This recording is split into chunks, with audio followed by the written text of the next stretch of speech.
سبحان الله والحمد لله ولا إله إلا الله.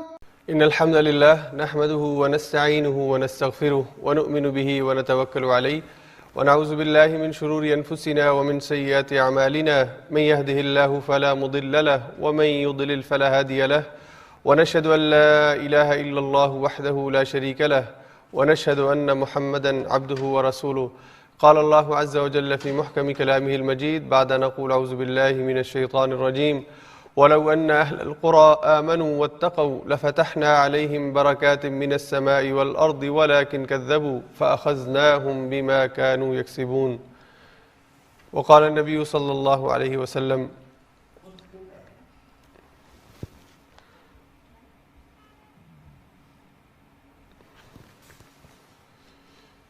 نہایت محترم حاضرین و ناظرین، آج کے درس میں انشاءاللہ پارہ نمبر 9 اس کے مضامین کے اوپر بات ہوگی۔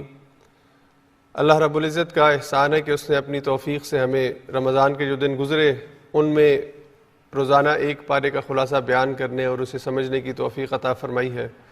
اور اللہ سے ہم دعا کرتے ہیں کہ جو دن باقی ہیں رمضان کے، اللہ تعالیٰ ان میں بھی ہمت اور توفیق عطا فرمائے اور ہم اسی طرح قرآن کریم کے سائے کے اندر رمضان کے بقیہ دن بھی گزاریں۔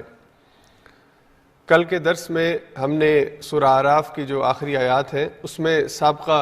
جو اقوام ہیں ان کا ذکر جو ہے وہ کیا تھا، جس میں اللہ تعالیٰ نے حضرت نوح علیہ السلام اور حضرت ہود علیہ السلام، حضرت صالح علیہ السلام اور پھر حضرت لوط کا اور حضرت شعیب کا ذکر کیا، اور ان سب اقوام کے بارے میں اللہ تعالیٰ نے یہ بات کہی کہ اللہ نے ان کی طرف اپنے نبی بھیجے، اور ان سب نبیوں کا ان کی جو دعوت ہے وہ ایک ہی دعوت ہے۔ اللہ رب العزت نے تمام انبیاء کو ایک ہی دعوت دے کر دنیا میں بھیجا ہے، اور وہ دعوت کیا ہے؟ اعبدوا اللہ،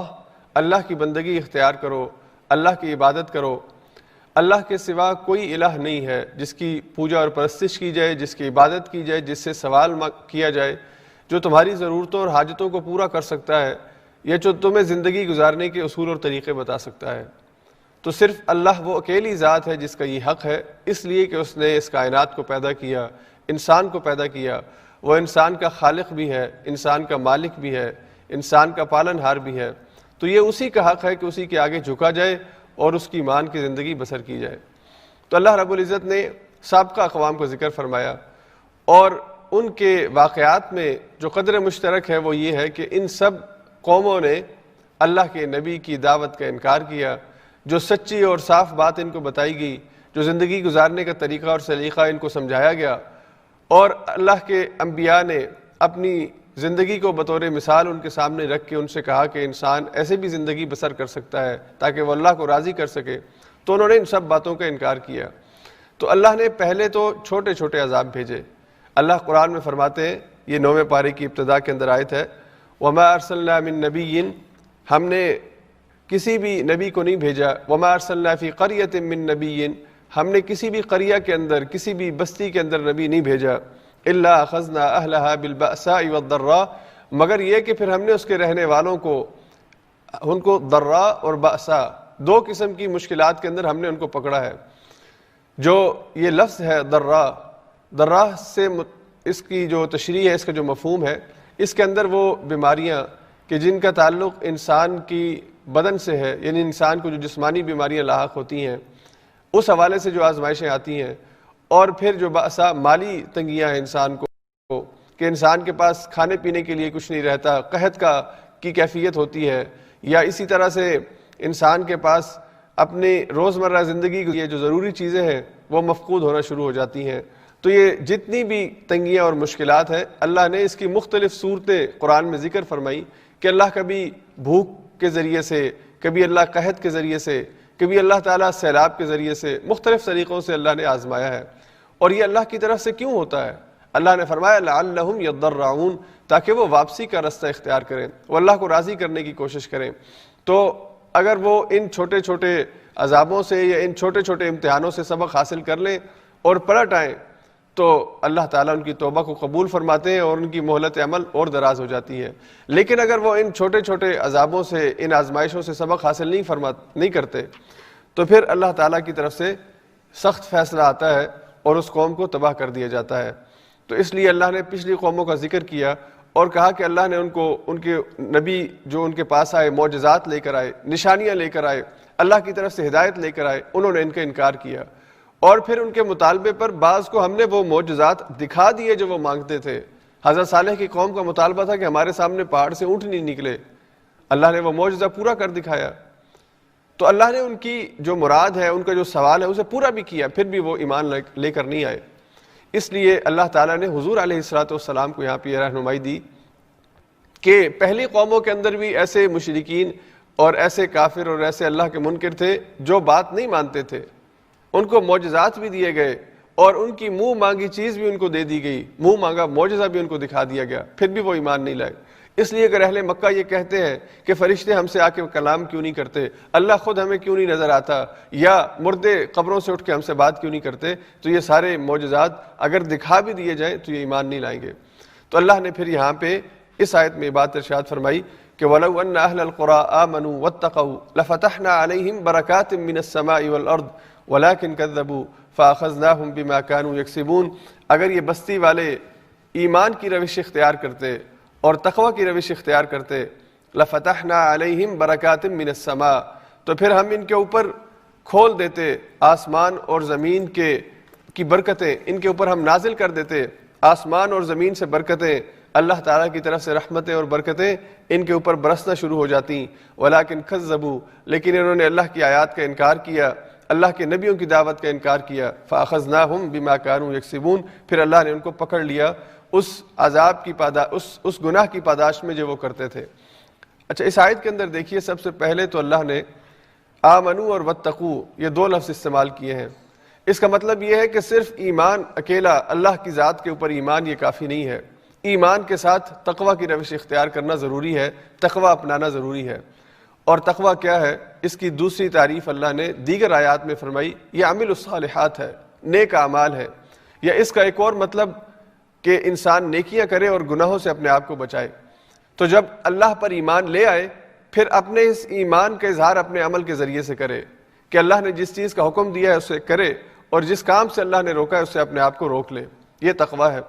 تو اس لیے پھر اللہ یہ کہتے ہیں کہ اگر وہ ایمان لاتے اور تقوی کی روش اختیار کرتے، یعنی صرف زبان سے اشہد ان لا الہ الا اللہ واشہد ان محمد رسول اللہ، یہ اکیلا اللہ کو مطلوب نہیں ہے، بلکہ پھر اس کے بعد جو ارکان اسلام ہے، جو اعمال صالحہ ہے اور جو گناہوں سے اپنے آپ کو بچانا اور حرام سے اپنے آپ کو بچانا ہے، اگر یہ تقوی کی روش اہل ایمان اختیار کریں تو اللہ نے فرمایا لَفَتَحْنَا عَلَيْهِمْ بَرَكَاتٍ مِّنَ السَّمَاءِ وَالْأَرْضِ، پھر آسمان اور زمین کے خزانے ان کے اوپر اللہ کھول دیتے ہیں، اس کی طرف سے برکتیں نازل ہوتی ہیں. اور اللہ کی طرف سے جو برکت آتی ہے، اس کی برکت کا اس کے اظہار کے مختلف طریقے ہیں. اللہ رب العزت نے قرآن کریم کی دیگر آیات میں سورہ نحل میں 14ویں پارے میں ہم پڑھیں گے، اللہ نے ایک بستی کا ذکر کیا اور اللہ نے فرمایا کہ کیسے اللہ نے اس کو اپنے انعامات سے نوازا تھا. تو اللہ فرماتے ہیں وَضَرَبَ اللَّهُ مَثَلًا قَرْيَةً كَانَتْ آمِنَةً مُطْمَئِنَّةً، اللہ نے ایک بستی کی مثال دی کہ اللہ ایک بستی کی مثال پیش کرتا ہے کہ اس بستی کو اللہ نے امن عطا فرمایا تھا. آمِنَةً مطمئنہ، مطمئن تھی اپنی زندگی کے اندر، بڑی خوش اور بڑی شاداں و فرحاں، کسی قسم کی کوئی کمی ان کے پاس نہیں تھی. رغدا من کل مکان یاتیہا رزقہا رغدا من کل مکان، ان کے دائیں سے ان کے بائیں سے ان پر یعنی رزق کی فراوانی تھی، زمین بھی رزق اگل رہی تھی اور دیگر نباتات، معدنیات، زمین کے دیگر جتنے وسائل ہیں رزق کے، اللہ نے بے بہا نعمتیں ان کو عطا فرمائی تھی. فکفرت بانعم اللہ، انہوں نے اللہ کی آیات کا انکار کیا. فاذاقها اللہ لباس الجوع والخوف بما كانوا يصنعون، پھر اللہ نے ان کو پکڑ لیا. اللہ کی طرف سے جب پکڑ آئی تو پہلے اللہ نے ان کو پکڑا کہ وہ جو رزق کی فراوانی تھی وہ قحط کے اندر تبدیل ہوئی، بھوک کی آزمائش آ گئی، کھانے پینے کے لیے کوئی چیز نہیں ملتی تھی. اور وہ جو امن تھا آمنۃ مطمئنہ، اس بستی کے رہنے والے رات کو بڑا مطمئن ہو کے سوتے تھے، کسی کا کوئی خوف اور کوئی ڈر نہیں تھا. لیکن پھر اللہ نے ان کو خوف کے اندر مبتلا کر دیا، وہ ایک دوسرے کی جانوں کی حفاظت جو ہے وہ ان کے لیے ممکن نہیں رہی. تو یہ خوف کی کیفیت طاری ہو گئی. تو جب اللہ کی آیات کا انکار کیا جائے، اللہ کی آیات کو ٹھکرا دیا جائے اور اللہ نے جو وسائل دیے ہیں ان کی ناقدری کی جائے، تو پھر اللہ فرماتے ہیں کہ پھر اللہ کی طرف سے عذاب آتا ہے، اور اس عذاب کی ایک صورت یہ ہے کہ اس معاشرے میں جہاں پہ رزق کی فراوانی ہو وہاں پہ قحط ہو جاتا ہے، وہاں پہ کھانے پینے کی چیزیں نہیں ملتی، اور جہاں پہ امن ہو وہاں پہ بدامنی پھیل جاتی ہے۔ اور یہی بات اللہ نے قوم سبا کے بارے میں 22ویں پارے میں سورہ سبا میں فرمائی۔ اللہ فرماتے ہیں لقد کان لسبأ فی مسکنہم آیہ، یہ جو قوم سبا ہے اس کے بارے میں اللہ نے فرمایا کہ اس میں نشانی ہے، مثال ہے، عبرت ہے لوگوں کے لیے۔ اللہ نے فرمایا جنتان عن یمین و جنتان عن شمال، ان کے لیے دائیں طرف بھی اور بائیں طرف بھی باغات کی کثرت تھی۔ اور یہ جو ملک سبا ہے یا ملکہ سبا ہے، قوم سبا ہے، اس کے حوالے سے مفسرین نے اس کی تفسیر کے اندر یہ بات لکھی ہے کہ یہ علاقہ پہاڑوں کے درمیان جو ہے موجود تھا، اور اوپر سے یعنی پہاڑوں سے جو چشموں کا پانی ہے وہ نیچے کی طرف جب بہتا تھا تو ان کی فصلیں لہلہا اٹھتی تھی، اور انہوں نے اس پانی کو ذخیرہ کرنے کے لیے وہاں پہ بند تعمیر کیے، اور اسی طرح دونوں سائڈوں پر انہوں نے باغات جو ہیں وہ لگائے تاکہ پانی جب آئے تو پانی جو ہے وہ بہتا ہوا آئے اور سیراب کرتا ہوا آئے، اور دونوں طرف جو ہے وہ بہتات ہو باغات کی۔ تو اللہ نے کہا کہ اس بستی کو جسے اللہ نے باغات سے نوازا تھا، رزق کی فراوانی تھی، اور اللہ نے فرمایا کہ میں نے اس سے کہا کلوا من رزق ربکم واشکروا لہ، اپنے رب کے دے ہوئے رزق کو کھاؤ اور اس کے سامنے شکر گزاری اختیار کرو۔ بلدۃ طیبہ، کیسا پاکیزہ اور بہترین، اور آپ کہہ لیں کہ دنیا میں اللہ نے جنت دی ہوئی تھی، امن بھی تھا، رزق بھی تھا، خوبصورتی اور جمال بھی تھا، کائنات کا جو حسن ہے وہ بھی اللہ نے ان کو اس ملک میں دیا تھا، کسی چیز کی کمی نہیں تھی۔ تو اللہ فرماتے ہیں کہ انہوں نے کیا کیا، فأعرضوا، انہوں نے اللہ کی آیات سے اعراض کیا، انہوں نے اللہ کی آیات کا انکار کیا۔ فأرسلنا علیہم سیل العرم، تو پھر ہم نے ان کے اوپر سیلاب بھیج دیا، اور اس سیلاب نے وہ جو انہوں نے بند باندھ کے پانی کو روکنے کا انتظام کیا ہوا تھا اور اپنی فصلوں کو سبز کرنے کے لیے اور پھل حاصل کرنے کے لیے انہوں نے جو کام کیا ہوا تھا، اللہ نے فرمایا کہ پھر وہ سارا اس سیلاب کی نظر ہو گیا۔ وَبَدَّلْنَاهُمْ بِجَنَّتَيْهِمْ جَنَّتَيْنِ ذَوَاتَيْ أُكُلٍ خَمْطٍ وَأَصْلٍ وَشَيْءٍ مِّن سِدْرٍ قَلِيلٍ، پھر وہ جو پھل بہت لذیذ تھا جسے کھانے کے لیے اور جسے تیار کرنے کے لیے وہ بڑی محنت کرتے تھے، اللہ نے فرمایا کہ وہ ایسے خوبصورت جو باغات تھے وہ بد مزہ پھل پیدا کرنے لگے، اس میں جھاڑ جھنکار پیدا ہو گیا، اور کسی انسان کا دل نہیں کرتا تھا کہ منہ اٹھا کے اس طرف دیکھے۔ تو اللہ نے فرمایا کہ یہ جو زمین کے اندر رزق ہے اور آسمان سے رزق جو وسائل برستے ہیں کسی بھی بستی کے اوپر، یہ اللہ کی نعمت ہوتے ہیں، چاہے وہ بستی اللہ کو مانتی ہے یا نہیں مانتی، یہ اللہ کی طرف سے ایک تقسیم ہے، اس کا انعام ہے، یہ برستا ہے، ایک وقت تک برستا ہے، پھر اللہ اس بستی کو کبھی بھوک کے، کبھی خوف کے، کبھی بیماری کے اور کبھی کسی عذاب کے اندر گرفتار کرتے ہیں کہ یہ پلٹ آئے۔ لعلہم یضرعون، ان کے اندر تضرع پیدا ہو، یعنی ان کے اندر اللہ کی طرف پلٹنے کا، اللہ کی طرف جھکنے کا اور اللہ سے معافی مانگنے کا جذبہ پیدا ہو۔ اگر وہ مانگ لیں تو پھر اللہ تعالیٰ مزید مہلت دیتے ہیں، اور اگر نہ مانگے تو پھر اللہ تعالیٰ کی طرف سے فائنل فیصلہ آتا ہے۔ تو اللہ نے فرمایا کہ اللہ نے تمام بستی والوں کو اور بہت سی بستیوں کو رزق کی فراوانی دی، اور ان سے یہ وعدہ کیا تھا کہ اگر تم ایمان کی روش اختیار کرو گے تو اللہ کی طرف سے برکتیں اور عنایتیں آئیں گی۔ اس کے بعد اللہ تعالیٰ نے اگلی آیات میں حضرت موسیٰ علیہ السلام کا واقعہ ذکر کیا، اور سورہ اعراف کا اکثر حصہ جو ہے یہ حضرت موسیٰ علیہ السلام کی قوم کا تذکرہ ہے۔ حضرت موسیٰ علیہ السلام اللہ کے بڑے پیارے نبی، اور جن کے بارے میں اللہ نے فرمایا کہ اللہ نے ان سے کلام کیا، وَكَلَّمَ اللَّهُ مُوسَىٰ تَكْلِيمًا، اللہ نے بڑی تفصیل کے ساتھ ان کا ذکر کیا، اور اس کی وجہ کہ ایک تو حضرت موسیٰ اولو العزم پیغمبروں میں سے ہیں، وہ 5 پیغمبر کی جنہیں اولو العزم پیغمبر کہا گیا ہے، ان کے اندر حضرت موسیٰ علیہ السلام کا شمار ہوتا ہے۔ اپنی قوم کو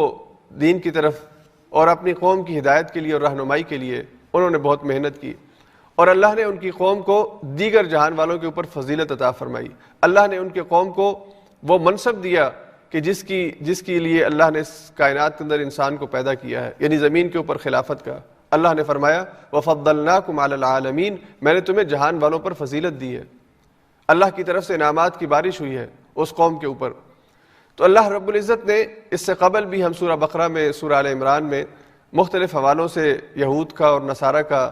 جو تذکرہ ہے وہ پڑھ چکے ہیں۔ یہاں پہ پہلی دفعہ قرآن کریم کی ترتیب سے اگر ہم چلیں تو اللہ تعالیٰ نے حضرت موسیٰ علیہ السلام اور فرعون کا جو آمنا سامنا ہوا،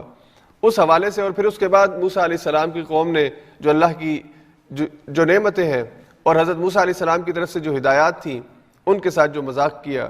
اور ان کا جو انکار کیا، اس کا تذکرہ ان آیات کے اندر ہے۔ تو آیت نمبر 133 سے تقریباً 136 تک یہ اللہ تعالیٰ نے حضرت موسیٰ علیہ السلام کی جو دعوت ہے اس کا ذکر فرمایا۔ تو اللہ رب العزت نے حضرت موسیٰ کی جو پیدائش ہے اور جو ابتدائی ان کا وقت ہے اس حوالے سے گفتگو 20ویں پارے میں سورہ قصص میں آئے گی، وہ اب ہم یہاں پہ نہیں کرتے۔ حضرت موسیٰ علیہ السلام نے جب فرعون کے سامنے آ کے اسے اللہ کے دین کی دعوت دی تو ان آیات سے ہم جو ہے وہ آج کے مضمون کو شروع کرتے ہیں۔ اللہ نے فرمایا ثم بعثنا من بعدہم موسیٰ، پھر اس کے بعد ہم نے موسیٰ کو بھیجا، یعنی اللہ نے پہلے ذکر کیا حضرت نوح کا، حضرت صالح کا، حضرت لوط کا، حضرت شعیب کا، ان کا ذکر کرنے کے بعد پھر اللہ فرماتے ہیں ہم نے انسانیت کے درمیان موسیٰ کو بھیجا بآیاتنا، اپنی آیات کے ساتھ، اپنی واضح نشانیوں کے ساتھ۔ اور وہ آیات کیا تھی؟ وہ آیات کہ حضرت موسیٰ اپنا ہاتھ اپنی بغل سے نکالتے تھے تو وہ چمکتا ہوا ہاتھ ہوتا تھا، اور حضرت موسیٰ کا جو عصا تھا اسے اللہ نے اس کو سانپ کے اندر جو ہے وہ اژدہے کے اندر تبدیل ہو جاتا تھا۔ یہ دو نشانیاں اللہ نے حضرت موسیٰ کو عطا کی تھی۔ اب یہ جو دو نشانیاں ہیں یہ کیوں اللہ نے حضرت موسیٰ کو دی، کوئی اور نشانی کیوں نہیں دی؟ اس حوالے سے مفسرین نے یہ بات لکھی ہے کہ اللہ تعالیٰ نے ہر نبی کو وہ معجزہ دیا ہے جو اس وقت کی ضرورت ہوا کرتا ہے، اس وقت انسانوں کو سمجھانے کے لیے جس چیز کی ضرورت ہو یا جس وجہ سے انسان گمراہ ہو رہے ہوں، اللہ تعالیٰ وہ معجزہ انسانوں کو دیتے ہیں، وہ نبی کو دیتے ہیں کہ اس کے ذریعے سے انسانوں کی ہدایت کی جائے۔ تو حضرت موسیٰ کے وقت میں جادوگروں کا بڑا چرچا تھا، اور جادو جس کے بارے میں ہم سورہ بقرہ پہلے بارے میں پڑھ چکے کہ یہ باقاعدہ جادو سیکھنے کا اہتمام کرتے تھے، اور اس کے ذریعے سے یہ میاں بیوی کے درمیان تفریق پیدا کرنا، جدائی پیدا کرنا، یا حرام طریقوں سے مال کمانا، یا دیگر انسانی جو اخلاقی جو بیماریاں ہیں وہ جو ہے وہ جادو کے ذریعے سے کرتے تھے۔ تو اللہ تعالیٰ نے کہا کہ یہ جادو اللہ نے حرام کیا ہے، لیکن یہ کیونکہ اس کے رسیہ تھے اور ان کے ہاں مختلف انداز میں اس جادو کے مختلف مظاہر موجود تھے، تو اللہ نے حضرت موسیٰ کو وہ معجزے دیے کہ جو جادو کا توڑ تھے، جو جادوگروں کو جادو کی حقیقت بتانے والے تھے اور دنیا کے سامنے یہ بات رکھنے والے تھے کہ جادو کوئی چیز نہیں ہے کہ جادوگر اپنی ذات میں کوئی تنہا ہو یا اس کے ہاتھ میں کوئی معجزہ ہو، بلکہ جو بھی وہ کرتا ہے پہلے تو وہ اذن ربی کے بعد ہوتا ہے، اللہ کے اذن کے بعد ہوتا ہے، اور وہ سحروا اعین الناس، اس کا ذکر آئے گا کہ وہ لوگوں کی آنکھوں میں سحر کرتے ہیں، نظر بندی کرتے ہیں۔ دراصل اس چیز کو کوئی تبدیلی نہیں ہوتی، دراصل انسان کی ذہن جو ہے وہ انسان کی نظر دھوکہ کھاتی ہے، اور انسان یہ سمجھنے لگتا ہے کہ یہ جو لاٹھی ہے یہ سانپ میں تبدیل ہوئی ہے، یا یہ جو کسی نے ہاتھ نکالا ہے تو یہ چمکتا ہوا ہاتھ ہے۔ یہ نظر بندی کی وجہ سے وہ ایسا کرتے تھے، وہ لوگوں کی نظروں کے اوپر جو ہے وہ جادو کرتے تھے، وہ چیز کی حقیقت کو تبدیل نہیں کر سکتے تھے۔ تو اللہ رب العزت نے ان کے کرتب یا ان کی جو چیزیں تھیں ان کو باطل ثابت کرنے کے لیے اللہ نے حضرت موسیٰ کو یہ معجزات دیے تاکہ اس کے ذریعے سے حقیقت حال لوگوں کے سامنے واضح ہو۔ تو موسیٰ علیہ السلام نے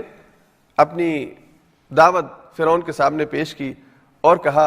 انی رسول من رب العالمین، اے فرعون میں اللہ کی طرف سے، اور وہ اللہ کے جو تمام جہانوں کا پروردگار ہے، میں اس کی طرف سے تمہارے لیے نمائندہ بنا کے بھیجا گیا ہوں، تمہارے لیے میں پیغمبر بنا کے بھیجا گیا ہوں، اس کی طرف سے پیغامات تمہیں سنانے کے لیے بھیجا گیا ہوں۔ اور وہ پیغامات کیا ہیں کہ اللہ رب العزت کی ذات کے سوا کوئی عبادت کے لائق نہیں ہے، وہ اکیلا اس لائق ہے کہ اس کی پوجا اور پرستش کی جائے، دنیا میں کسی اور کی بادشاہت نہیں ہے۔ اور موسیٰ علیہ السلام کی یہ جو دعوت ہے اس کے اندر بہت مختصر اور بہت جامع انداز میں اس کو یہ بات سمجھانے کی کوشش کی گئی ہے کہ اگر تم اپنے آپ کو خدا سمجھتے ہو تو تمہارے اندر خدائی صفات میں سے کوئی چیز نہیں ہے۔ اگر تم یہ سمجھتے ہو کہ یہ مصر کی نہریں تمہاری وجہ سے بہتی ہیں، جیسا کہ وہ سورہ زخرف کے اندر یہ بات آئے گی کہ یہ جو مصر کے اندر نہریں بہہ رہی ہیں، نیل بہہ رہا ہے یا پانی رواں ہے، یہ میرے امر اور میرے حکم کی وجہ سے چلتا ہے۔ الیس لی ملک مصر وہذہ الانہار تجری من تحتی افلا تبصرون، کیا تم دیکھتے نہیں ہو کہ یہ مصر کے اندر کاروبار چل رہا ہے، زندگی چل رہی ہے، یہ میرے حکم سے چلتی ہے، اور میں کسی موسیٰ کے خدا کو نہیں مانتا۔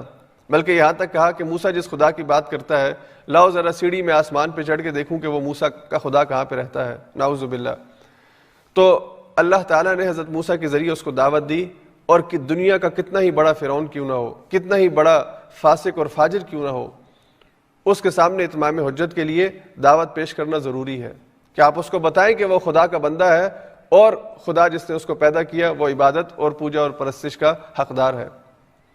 تو اللہ تعالیٰ نے حضرت موسیٰ کے ذریعے فرعون کے سامنے یہ پیغام رکھا کہ اگر تم اپنے آپ کو خدا سمجھتے ہو تو تمہارا یہ خیال غلط ہے، اصل خدا تو اللہ تعالیٰ کی ذات ہے جس نے حضرت موسیٰ علیہ السلام کو بھیجا۔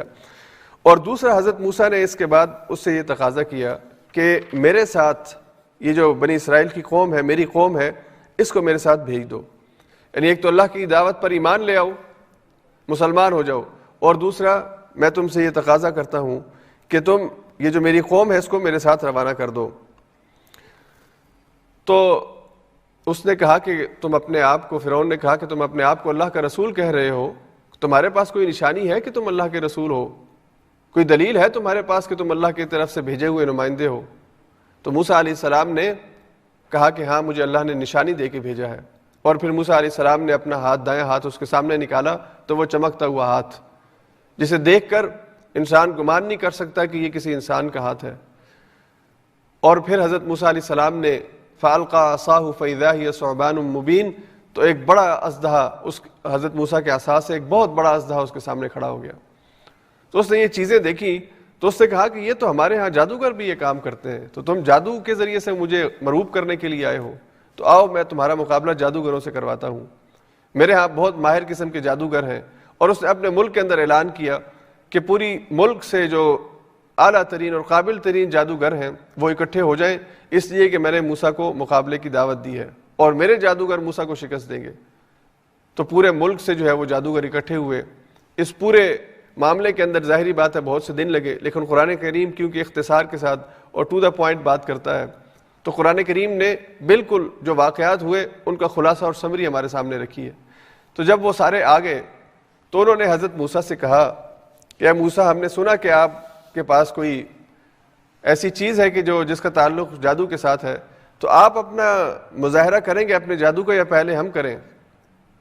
اور یہ بات کہنے سے پہلے انہوں نے فرعون سے گارنٹی لی، فرعون سے پوچھا کہ ہم آ تو گئے ہیں، تم نے ہمیں بلایا ہے مقابلے کے لیے،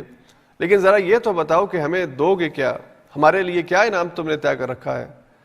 جادوگروں کو اس چیز سے کوئی سروکار نہیں تھا کہ موسیٰ کا رب کون ہے اور موسیٰ کیا دعوت دے رہا ہے۔ ان کی اصل جو خواہش تھی، جو توجہ تھی، جس کے لیے وہ آئے تھے، وہ مال کا حصول تھا۔ تو فرعون نے کہا کہ اگر تم موسیٰ کو شکست دے دو تو تم میرے مقربین میں شامل ہو جاؤ گے، میرے پسندیدہ بندوں میں شامل ہو جاؤ گے۔ مقربین کا مطلب وزیر اور مشیر بھی بن سکتے ہو، یا میں تمہیں بہت بہترین انعام دوں گا، یا میں اپنے مشاورت میں تمہیں شامل کر لوں گا، مختلف اس کے معنی ہو سکتے ہیں۔ تو اس نے کہا کہ میں تمہیں اپنے مقربین میں شامل کر لوں گا۔ تو یہ معاملہ جب حضرت موسیٰ علیہ السلام کے سامنے آیا اور انہوں نے جادوگروں نے کہا کہ آپ پیش کرتے ہیں یا ہم پیش کریں، تو موسیٰ علیہ السلام نے کہا کہ پہلے تم پیش کرو۔ اور یہاں پہ حکمتاً دو باتیں مفسرین نے کہیں کہ حضرت موسیٰ نے پہلے ان سے کیوں کہا کہ وہ پیش کریں۔ تو مفسرین نے کہا کہ حضرت موسیٰ علیہ السلام اگر پہلے ہی پیش کر دیتے تو جادوگروں کو شاید حق کی طرف مائل کرنا اس طرح ممکن نہ ہوتا جس طرح ان کے پیش کردہ چیز کے اوپر اس کا ابطال کیا گیا۔ تو حضرت موسیٰ علیہ السلام نے انتظار کیا۔ اور دوسرا اس کا پہلو یہ ہے کہ دعوت کے میدان میں داعی کو ہمیشہ پہلے دوسرے کی بات سننی چاہیے، دوسرے کا موقف سننا چاہیے، اور دوسرے کو اس کی دعوت پیش کرنے کا موقع دینا چاہیے۔ اگر وہ باطل اور غلط بات بھی کہہ رہا ہے تو اس کی بات کہنے کا اسے موقع دینا چاہیے، پھر اس کے بعد اس کی تردید کرنی چاہیے تاکہ وہ بات اپنی کہہ لے، اس کے بعد اس کا جواب دیا جائے۔ تو حضرت موسیٰ علیہ السلام نے ان سے کہا کہ تم پیش کرو، تم جو کچھ بھی تمہارے پاس ہے تم کرنا چاہتے ہو کرو۔ تو انہوں نے اپنی لاٹھیاں پھینکی، رسیاں پھینکی، اور وہ سانپوں کے اندر تبدیل ہو گئیں۔ اور یہ جب منظر سامنے آیا، یہ تورات کے اندر یہ بات لکھی ہے کہ وہ جو جادوگر تھے ان کی تعداد تقریباً 70,000 کے قریب تھی۔ یہ ایک مبالغے کی حد تک بہت بڑی تعداد بیان کی گئی ہے، قرآن اس حوالے سے خاموش ہے، واللہ عالم جتنی بھی تعداد تھی، لیکن وہ جو کیفیت بنی اس وقت کہ وہ لاٹھیاں یا وہ رسیاں جب سانپوں کے اندر تبدیل ہوئیں تو ایک خوفناک منظر تھا۔ اور حضرت موسیٰ علیہ السلام، سورہ طٰہٰ کے اندر اس کا ذکر آئے گا، ان کے دل کے اندر بھی تھوڑا سا اس منظر کی ہیبت کا احساس پیدا ہوا۔ تو اللہ نے فرمایا کہ موسیٰ تیرے ہاتھ کے اندر ہے، یہ عصا اس کو پھینک دے اللہ کا نام لے کے۔ تو موسیٰ علیہ السلام نے جب وہ عصا پھینکا تو اس عصا نے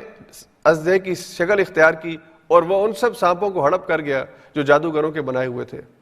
جادوگروں نے جب یہ منظر دیکھا تو وہ فوراً سجدے کے اندر گر گئے اور انہوں نے کہا کہ یہ چیز، یہ جادو نہیں ہو سکتی، جادو کی الف اور بے اور یہ ہم سب جانتے ہیں، ہمیں پتہ ہے کہ جادو کیا ہوتا ہے اور جادو کیسے ہوتا ہے، جادو میں ہم سے ماہر کوئی نہیں ہے، اور موسیٰ نے جو کام کیا ہے یہ جادو نہیں ہے۔ اور اگر موسیٰ یہ کہہ رہا ہے کہ وہ اپنے رب کا نمائندہ ہے اور اپنے رب کی طرف سے یہ واضح نشانی لے کر آیا ہے، تو ہم موسیٰ کی دعوت پر ایمان لاتے ہیں، ہم موسیٰ کی بات کی تصدیق کرتے ہیں۔ فوقع الحق، حق جو ہے وہ واقع ہو گیا، حق جو ہے وہ ظاہر ہو گیا۔ وبطل ما كانوا يعملون، اور جو بھی وہ جادو کے ذریعے سے باطل دنیا کے سامنے پھیلا رہے تھے اللہ نے اس کو مٹا دیا۔ فغلبوا هنالك، یہاں پہ اللہ تعالیٰ نے ان کو جو ہے وہ مغلوب کر دیا۔ وانقلبوا صاغرین، اور وہ سجدے کے اندر گر پڑے۔ والقی السحرۃ ساجدین، جتنے بھی جادوگر تھے جو اس وقت حضرت موسیٰ کا مقابلہ کرنے آئے تھے وہ سجدے کی کیفیت میں چلے گئے۔ قالوا آمنا برب العالمین، اور انہوں نے کہا کہ ہم رب العالمین، اس رب کے بارے میں جس کے بارے میں حضرت موسیٰ نے فرعون سے کہا تھا کہ رب العالمین پر ایمان لے آؤ، تو جادوگروں نے یہی بات کہی کہ آمنا برب العالمین، فرعون ایمان لائے نہ لائے، ہم رب العالمین کے اوپر ایمان لاتے ہیں، رب موسیٰ و ہارون، اور وہ رب العالمین کے جو رب ہے موسیٰ اور ہارون کا، ہم اس کے اوپر ایمان لاتے ہیں۔ اب جادوگروں کی طرف سے جب اس چیز کا اظہار ہوا اور انہوں نے سجدہ کیا، اس بارے میں سے سورہ طٰہٰ کے اندر ہم پڑھیں گے، بہت ایمان افروز کلمات انہوں نے اس وقت ادا کیے ہیں، یعنی فوراً حقیقت کو دیکھ کر فوراً قبول کرنا، پھر ایک لمحے کا انتظار نہ کرنا، یہ اصل ایمان ہے کہ آپ کے سامنے ایک چیز واضح ہوئی ہے، پھر آپ اس کے بارے میں کسی قسم کے شک اور شبے کے اندر نہ پڑیں، دل کی گہرائی سے آپ اس کو قبول کر لیں۔ اور یہی ایمان صحابہ کا ایمان تھا کہ جنہوں نے حضور علیہ الصلوۃ والسلام کی زبان سے یہ بات سنی کہ اللہ وہ کائنات کا خالق اور مالک ہے اور اس نے زندگی گزارنے کے لیے اسلام دین کے طور پر پسند کیا ہے، تو انہوں نے حضور علیہ الصلوۃ والسلام کی صداقت پر اور آپ کے کردار اور اخلاق کی وجہ سے آپ کو سچا مانتے ہوئے اس دعوت کو قبول کر لیا، کوئی چون چرا نہیں کی، کوئی سوال نہیں کیا، بلکہ آپ کی دعوت کو سچ اور حق مانتے ہوئے آپ کے پیچھے چل پڑے۔ تو یہاں پہ بھی انہوں نے جب حق کو دیکھا، سچ کو دیکھا، اور ہر دور کے اندر جب بھی حقیقت جس کے سامنے منکشف ہوئی اور اس نے ایمان قبول کیا، یہ ایمان ہے جو اللہ کو مطلوب ہوتا ہے اور یہ ایمان ہے جس کو وہ پسند کرتا ہے، تو انہوں نے کہا کہ ہم اللہ پر ایمان لاتے ہیں۔ اس کے بعد فرعون، ظاہری بات ہے اس کی بے عزتی ہوئی، اس نے کہا کہ تم یہ کیسے کر سکتے ہو کہ میری اجازت کے بغیر مسلمان ہو جاؤ، لگتا ہے کہ تم بھی موسیٰ کے ساتھی ہو، موسیٰ اور تم مل کے مجھے ہرانے کے لیے آئے ہو اور مجھے بے عزت کرنے کے لیے آئے ہو۔ اب میں تمہیں ایسی سزا دوں گا کہ اس سے پہلے کسی نے یہ سزا سنی نہیں ہوگی کہ میں تمہارے ہاتھ اور پاؤں مخالف سمتوں سے کاٹ ڈالوں گا، اور لَأُقَطِّعَنَّكُمْ فِي جُذُوعِ النَّخْلِ، میں تمہیں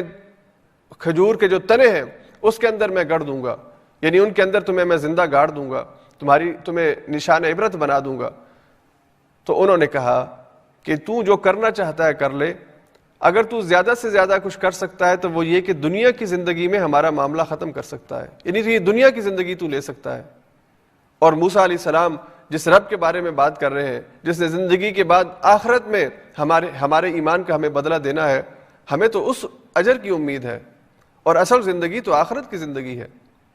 انما تقضی هذه الحیات الدنیا، تو اس دنیا کی زندگی میں فیصلہ کر سکتا ہے۔ انا آمنا بربنا لیغفر لنا خطایانا وما کرہتنا علیہ من السحر واللہ خیر وابقی، اللہ کی ذات بہتر ہے، باقی رہ جانے والی ہے، جو کوئی نیک عمل کرے گا اللہ اس کا بہترین بدلہ اس کو دے گا۔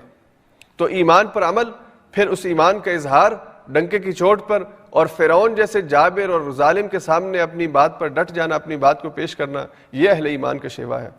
اور پھر انہوں نے بڑی خوبصورت دعا مانگی، انہوں نے اللہ سے کہا کہ اے اللہ، اگر یہ اپنے بات کو پورا کرتا ہے اور ہمیں اس آزمائش میں ڈالتا ہے کہ ہمارے ہاتھ اور پاؤں مخالف سمتوں سے کاٹے گا، ہمیں زندہ درختوں میں جڑ دے گا،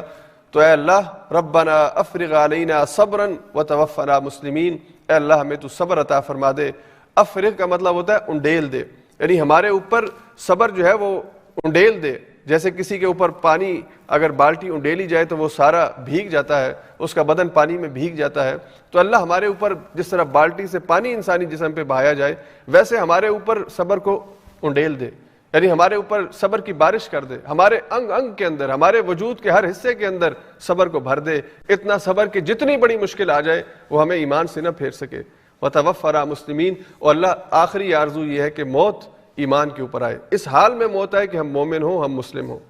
تو یہ تمنا اور یہ آرزو ہر اہل ایمان کی ہونی چاہیے، اور یہ دعا ہر اہل ایمان کی ہونی چاہیے، اور خاص طور پہ مصائب کے اندر، مشکلات کے اندر، آزمائش اور تنگی کے حالات کے اندر اس دعا کو لازمی پڑھنا چاہیے کہ اللہ مشکل بڑی ہے، حالات کی سختی ہے، لیکن تیری طرف سے رحمت کی امید ہے، تو ہمیں صبر عطا فرما، اور تیری طرف سے اگر صبر ہوگا تو ہم اس آزمائش کو سہ سکیں گے، وگرنہ مشکل حالات کے اندر انسان کفر کی طرف چلا جاتا ہے، انسان غلط بات منہ سے کہہ دیتا ہے، ناشکری اور ناقدری کی طرف چلا جاتا ہے، تو اللہ ہمیں اس سے بچا لے، ہمارے اوپر صبر کو انڈیل دے، اور اللہ اگر اس مشکل میں، اس بیماری کی وجہ سے، اس آزمائش کی وجہ سے موت بھی آ جاتی ہے تو اللہ ہمیں جو چیز عزیز ہے وہ یہ کہ ہمیں اسلام کے اوپر موت آئے۔ اس کے بعد پھر اللہ تعالیٰ نے موسیٰ علیہ السلام کی قوم کے حوالے سے ذکر کیا کہ موسیٰ علیہ السلام اور فرعون کو اللہ نے پھر کچھ مہلت دی، اور اللہ نے مختلف اس کے اوپر چھوٹے چھوٹے عذاب بھیجے اس کی قوم کے اوپر کہ یہ پھر پلٹ آئے، یعنی واضح نشانی دیکھنے کے بعد جب وہ ایمان نہیں لایا، اور حضرت موسیٰ کو جسے وہ جادوگر سمجھ رہا تھا اور جادوگروں کو بلایا مقابلے کے لیے اور وہ بھی ہار گئے اور بلکہ ایمان لے آئے تو پھر بھی ایمان نہ لایا، تو پھر اللہ فرماتے ہیں کہ پھر ہم نے فرعون کو مزید مہلت دی،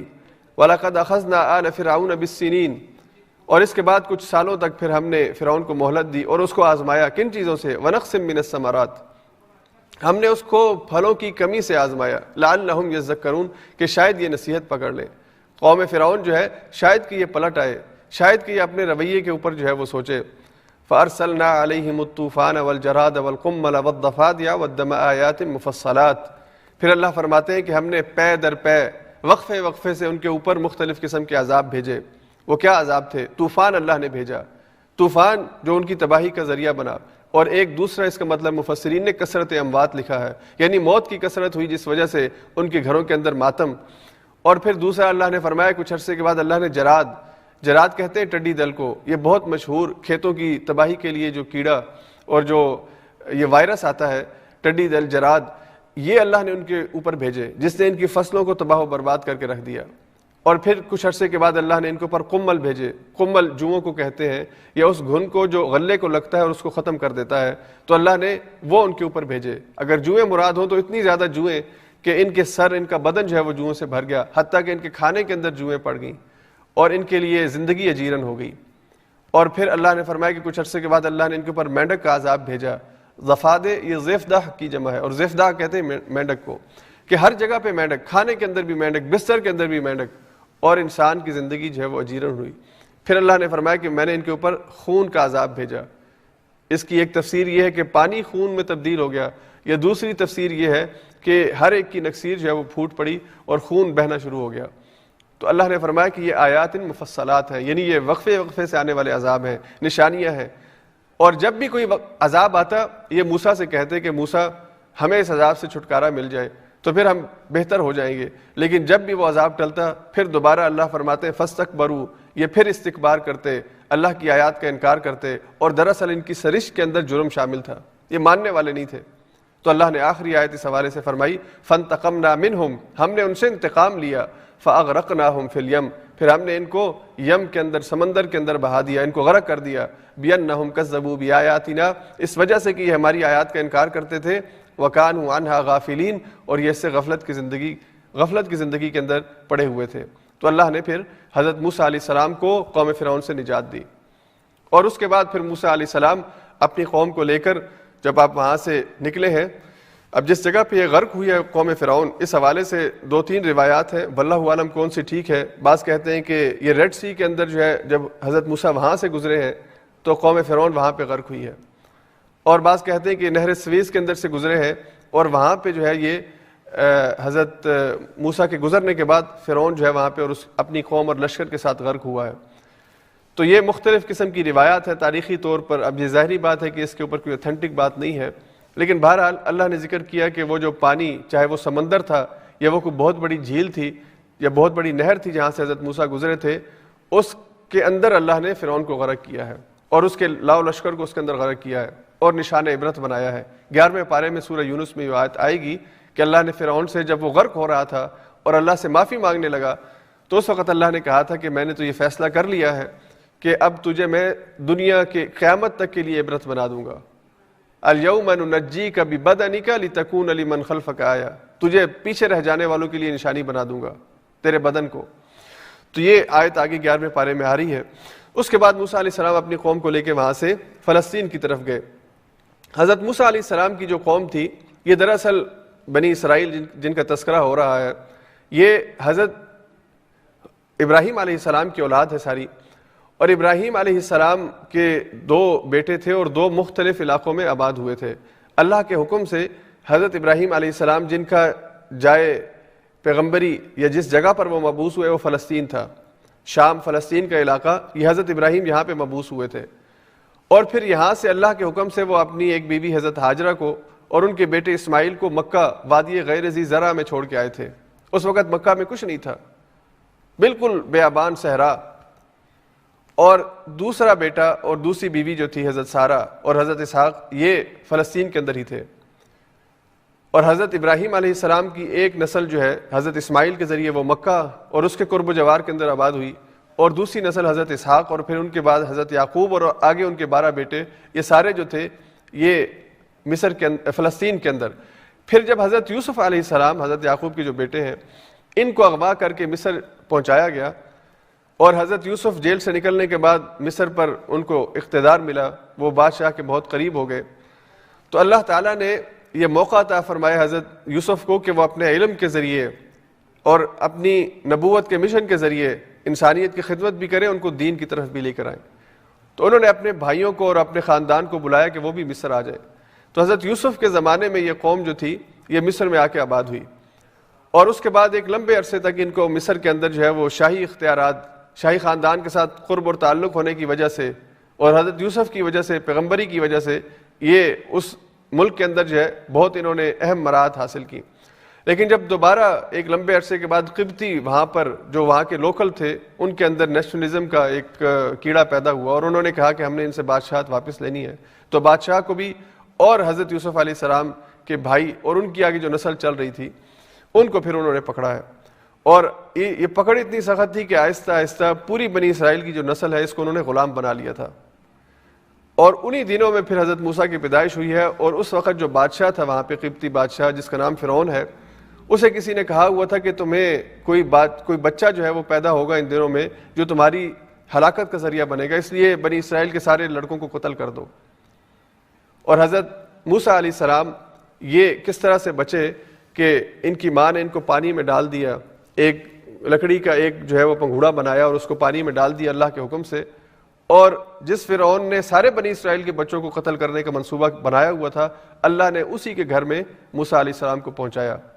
اور بعض روایت کے مطابق فرعون کی بیوی، اور توراہ کے اندر یہ ہے کہ فرعون کی بہن جو بے اولاد تھی اس نے حضرت موسیٰ کو پانی سے نکالا، اور فرعون سے اس وقت کہا کہ ہم بے اولاد ہیں، ہماری اولاد نہیں ہے، تو یہ بچہ ہماری آنکھوں کی ٹھنڈک بنے گا، قرۃ عین لی ولک، یہ ہماری آنکھوں کی ٹھنڈک ہوگا، اس کو ہم محل میں اس کو ہم بڑا کریں گے، تو جو ہمارے ذہن کے اندر جو خدشہ ہے کہ کوئی تمہارا دشمن ہوگا، تو جب تمہارے گھر میں تمہارے بیٹوں کی طرح پلے گا تو وہ تو تمہارا کوئی نقصان نہیں پہنچا سکے گا۔ اس کا تفصیلی ذکر پھر سورہ قصص میں 20ویں پارے کے اندر آئے گا۔ تو اب دوبارہ سے جہاں سے مصر سے یہ فلسطین سے مصر آئے تھے تو موسیٰ علیہ السلام ان کو پھر وہاں مصر سے فلسطین لے کر گئے، اور وہ زمین فلسطین کی زمین جس کے بارے میں اللہ نے فرمایا کہ بارکنا حولہا، ہم نے اس زمین اور اس کے ارد گرد کو برکت عطا فرمائی ہے، اس لیے کہ وہ انبیاء کی سرزمین ہے۔ تقریباً آپ سمجھ لیجئے کہ 2000 سال تک مسلسل انبیاء اسی سرزمین سے پیدا ہوتے رہے ہیں، اور اس سرزمین کے اوپر ابراہیم خلیل اللہ جنہیں ابو الانبیاء بھی کہا جاتا ہے، جن کے بعد سے پھر انبیاء کی ساری نسل انہی کی نسل سے آئی ہے، تو اللہ تعالیٰ نے اس سرزمین کو برکت عطا فرمائی۔ تو اللہ نے دوبارہ حضرت موسیٰ کے ذریعے ان کو فلسطین کی طرف لے گئے، لیکن انہوں نے اس وقت وہاں پہ جو قابض اور وہاں پر جو حکمران طاقت تھی عمالقہ کی اس کے خلاف جہاد کرنے سے انکار کیا، تو اللہ نے انہیں پھر صحرا کے اندر 40 سال کے لیے جو ہے وہ صحرا نوردی کی سزا دی۔ اور پھر حضرت موسیٰ کی وفات کے بعد حضرت یوشع بن نون کی قیادت میں جو اس وقت کے نبی تھے انہیں فلسطین کے اوپر جو ہے فتح حاصل ہوئی، اور دوبارہ سے یہ فلسطین کے اندر آباد ہوئے۔ تو اللہ تعالیٰ نے ان آیات کے اندر اس سے آگے جو آنے والی آیات ہیں ان میں اس کا ذکر فرمایا کہ وَأَوْرَثْنَا الْقَوْمَ الَّذِينَ كَانُوا يُسْتَضْعَفُونَ مَشَارِقَ الْأَرْضِ وَمَغَارِبَهَا الَّتِي بَارَكْنَا فِيهَا، ہم نے زمین کا وارث ان لوگوں کو بنایا کہ جو کمزور بنا دیے گئے تھے، اور اس سرزمین کے جس کے مشرق اور مغرب میں اللہ نے برکت رکھی ہے، جس کے قرب و جوار میں اللہ نے برکت رکھی ہے۔ اور اسی طرح سورہ اسراء کے اندر 15ویں پارے کے آغاز میں اللہ یہ بات ارشاد فرمائیں گے، سبحان الذی اسری بعبدہ لیلا من المسجد الحرام الی المسجد الاقصی الذی بارکنا حولہ، راتوں رات اللہ اپنے بندے کو لے گیا مکے کی وادی سے فلسطین کی طرف، کہ جس کے قرب کے اندر، جس کے جوار کے اندر، جس کے ارد گرد میں اللہ نے برکت رکھی ہے۔ تو یہ اس کے بعد اللہ تعالیٰ نے اگلی آیات میں حضرت موسیٰ علیہ السلام کی قوم کا تذکرہ فرمایا ہے کہ موسیٰ علیہ السلام کو اللہ نے طور پہ بلایا، آپ سے کلام کیا، آپ کو تورات دی، احکام دیے، اور اللہ نے فرمایا کہ خذھا بقوہ، ان کو قوت سے، یعنی ان کو تھامو بھی مضبوطی سے اور ان پر عمل بھی مضبوطی سے کرو، اور اپنی قوم کو کہو کہ اللہ کی تابعداری اختیار کریں۔ تو اللہ تعالیٰ نے حضرت موسیٰ علیہ السلام کی قوم جو تھی ان کی ہدایت کے لیے بعض احکام تورات کی شکل میں حضرت موسیٰ کو عطا فرمائے۔ اور پھر ایک واقعے کا ذکر ہے آگے چل کر، جہاں پہ اللہ فرماتے ہیں وَاخْتَارَ مُوسَىٰ قَوْمَهُ 70 رَجُلًا لِمِيقَاتِنَا، موسیٰ علیہ السلام کی قوم میں سے انہوں نے 70 آدمیوں کا چناؤ کیا، لِمِيقَاتِنَا، ہمارے ساتھ ملاقات کے لیے۔ اب یہ جو 70 آدمی ہیں، یہ کس موقع پر اللہ سے ملاقات کے لیے ان کا انتخاب ہوا تھا؟ پہلی روایت یہ ہے کہ حضرت موسیٰ علیہ السلام جب طور پر گئے اور تورات لے کر آئے تو لوگوں نے کہا کہ موسیٰ آپ اپنی طرف سے ہی کوئی چیز بنا کے لے آئے ہیں، ہمیں یقین نہیں آئے گا جب تک ہم خود جا کے خدا سے یہ سن نہ لیں کہ اس نے آپ کو یہ تورات دی ہے، تو ہم ویریفیکیشن چاہتے ہیں۔ تو موسیٰ علیہ السلام نے ان میں سے 70 کا انتخاب کیا، 12 قبیلے تھے، ان میں سے چنیدہ افراد کا انتخاب کیا اور ان کو لے کے طور پر گئے۔ دوسری روایت یہ ہے کہ جب موسیٰ علیہ السلام اللہ کے پاس 40 راتوں کے لیے آئے تھے طور کے اوپر، اور اللہ کے ساتھ ملاقات بھی ہوئی، کلام بھی ہوا، اس کی کیفیت کیا ہے اس کا ذکر قرآن میں موجود نہیں ہے۔ اللہ نے صرف یہ فرمایا کہ اللہ نے موسیٰ سے کلام کیا اور موسیٰ 40 رات کوہ طور کے اوپر رہے۔ تورات ان دنوں میں حضرت موسیٰ کو دی گئی، تو ان دنوں میں پیچھے سے انہوں نے بچڑا بنا لیا تھا، اس کی عبادت کرنے لگے تھے۔ تو اتنا بڑا جرم ہے کہ ایک نبی جس کی قوم، جس کو اللہ نے جہان پر فضیلت دی ہے، جس کو اللہ نے منصب امامت دیا ہے، وہ شرک کے اندر اپنے آپ کو ملوث کر لے۔ تو بطور معافی کے قوم کے یہ 70 افراد طور کے اوپر حضرت موسیٰ کے ساتھ آئے تھے، یعنی قوم کے نمائندے بن کر معافی کے لیے۔ اور تیسری روایت یہ ہے کہ یہ 70 افراد انہوں نے حضرت موسیٰ علیہ السلام نے ان کا انتخاب کیا، ان کی خواہش تھی کہ وہ حضرت موسیٰ کے ساتھ کوہ طور پر جا کر رب سے کلام کریں، اور وہاں جا کر انہوں نے یہ دعا مانگی کہ اللہ ہمیں وہ چیز عطا فرما جو تو نے کسی اور کو نہیں دی، اور ہمارے بعد کسی اور کو بھی یہ چیز نہ دینا جو آپ ہمیں دیں گے، یعنی ہمیں اختصاص عطا فرما دیں۔ تو اللہ رب العزت کو یہ دعا پسند نہیں آئی۔ بہرحال تینوں یا چاروں روایات میں سے جو بھی روایت ٹھیک ہو، تو اللہ نے یہ کہا کہ اللہ نے ان 70 افراد کو جن کا چناؤ حضرت موسیٰ نے کیا تھا ہماری ملاقات کے لیے، ان کی غلط روش کی وجہ سے، ان کی غلط خواہش کی وجہ سے، غلط عمل کی وجہ سے اخذتہم الرجفہ، ان کو رجفہ نے، ایک تیز آندھی نے ان کو پکڑ لیا۔ اور پھر اس سے پہلے ہم پہلے پارے میں پڑھ چکے ہیں کہ ایک تیز پکڑ نے، ایک کڑک نے ان کو پکڑ لیا تھا، جس کی وجہ سے ان کی ڈیتھ ہوئی۔ تو اللہ کے رسول یعنی اللہ کے نبی حضرت موسیٰ نے فرمایا، اے اللہ اگر تو ان کو بھی ہلاک کرتا ہے، لو شئت اہلکتہم من قبل، اگر تو چاہتا تو پہلے بھی ہلاک کر سکتا تھا، ان کو بھی ویایا اور مجھے بھی، اتہلکنا بما فعل السفہاء منا، اللہ اگر آپ ہماری بے وقوفوں کی وجہ سے ابھی آپ ان کی ڈیتھ کر دیں گے تو یہ ایک فتنے کا اور ایک آزمائش کا ذریعہ بنے گا۔ تضل بہا من تشاء وتہدی بہا من تشاء، بلا شبہ تو اس اپنے عمل کے ذریعے بہت سے انسانوں کی ہدایت کا ذریعہ بھی تو اس کو بنا سکتا ہے، اور اس کو جو ہے وہ انسانوں کی گمراہی اور ہدایت دونوں تیرے ہاتھ کے اندر ہیں۔ انت ولینا، تو ہمارا ولی ہے، فاغفر لنا وارحمنا، پس تو ہمیں معاف فرما دے اور ہم پر رحم فرما دے۔ تو اللہ تعالیٰ نے حضرت موسیٰ کی اس دعا کو قبول فرمایا۔ اس کے بعد اگلی آیت میں پھر اللہ تعالیٰ نے اسی مضمون کا تسلسل ہے کہ حضرت موسیٰ نے اللہ سے یہ دعا مانگی، وَاكْتُبْ لَنَا فِي هَذِهِ الدُّنْيَا حَسَنَةً، اے اللہ ہمارے لیے دنیا کی زندگی کے اندر حسنہ لکھ دے، وَفِي الْآخِرَةِ، اور آخرت کی زندگی کے اندر بھی حسنہ لکھ دے۔ یہ وہ دعا ہے، جامع ترین بہترین دعا کہ جو رسول اللہ صلی اللہ علیہ وسلم اکثر پڑھا کرتے تھے، جو ہم سورہ بقرہ میں پڑھ چکے ہیں، ربنا آتنا فی الدنیا حسنہ وفی الآخرۃ حسنہ، اللہ میں دنیا کی بھلائی، دنیا کا حسنہ بھی عطا کر دے، ہمیں آخرت کا حسنہ بھی عطا فرما دے، وقنا عذاب النار، اور ہمیں آگ کے عذاب سے محفوظ فرما لے۔ تو یہی دعا حضرت موسیٰ علیہ السلام نے اللہ سے فرمائی۔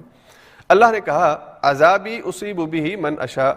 میرا عذاب اسے پہنچے گا جسے میں چاہوں گا، اور ظاہری بات ہے کہ اللہ عادل ہے، عدل کرنے والا ہے، اللہ ظلم پر فیصلے نہیں کرتا، اللہ اسے ہی سزا دے گا، عذاب دے گا کہ جو اپنے آپ کو عذاب کا مستحق بنا لے گا۔